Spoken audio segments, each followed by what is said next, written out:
Hi. சொந்தங்களை நீங்கள் தவறாக புரிஞ்சுட்டு இருக்கிறீங்க. சொந்தம் தாங்க வாழ்க்கை, சொந்தம் தாங்க சொர்க்கம், சொந்தம் தான் மகிழ்ச்சிகள்.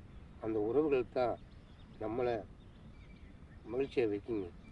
கெட்டதோ துக்கமோ எல்லாத்துக்கும் பிரச்சனையும் உறவுகள் இருந்தால், சொந்தங்கள் இருந்தால் நம்ம முன்னாடி வந்து நிற்குங்க.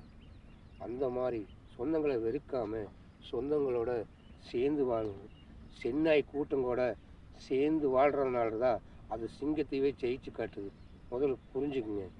சென்னாய் கூட்டம் கூட சேர்ந்து வாழ்கிறனால தான் அதை சிங்கத்து கூடவே போராடி அது வாழ முடியுது. நீங்கள் சொந்தமாக ஒரு கூட்டமாக இருந்தீங்கன்னா எந்த பிரச்சனையும் சால்வ் பண்ணி ஜெயிச்சு வாழ முடியும். நீங்கள் தனிமனமாக இருந்தீங்கன்னா, கஷ்டத்தை பார்த்துட்டு தனிமரமாக இருந்தீங்கன்னா கடைசியில் நீங்கள் அனாதையாக தான் நிற்கணும். உங்கள் பிள்ளை கூட உங்களோட நிற்காது.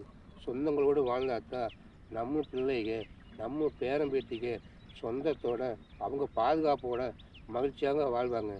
சொந்தங்க தான் மகிழ்ச்சியோட பாதுகாப்போடு வாழ்வாங்க. நம்மளுக்கு ஒரு பிரச்சனைனா அவங்க வந்து நிற்பாங்க. மக்களே சொல்கிறத கேளுங்க, எதையுமே அவாய்ட் பண்ணாதீங்க.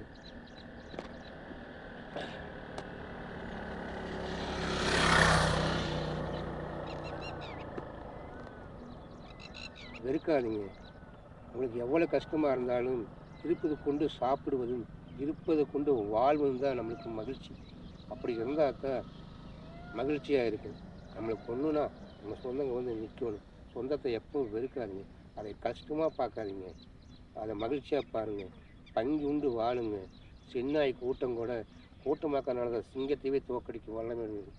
அதே மாதிரி தான் நீங்கள் கூட்டமாக இருந்தீங்கன்னா அது உங்களுக்கு பாதுகாப்பு, மிகப்பெரிய பாதுகாப்பாக இருக்கும்.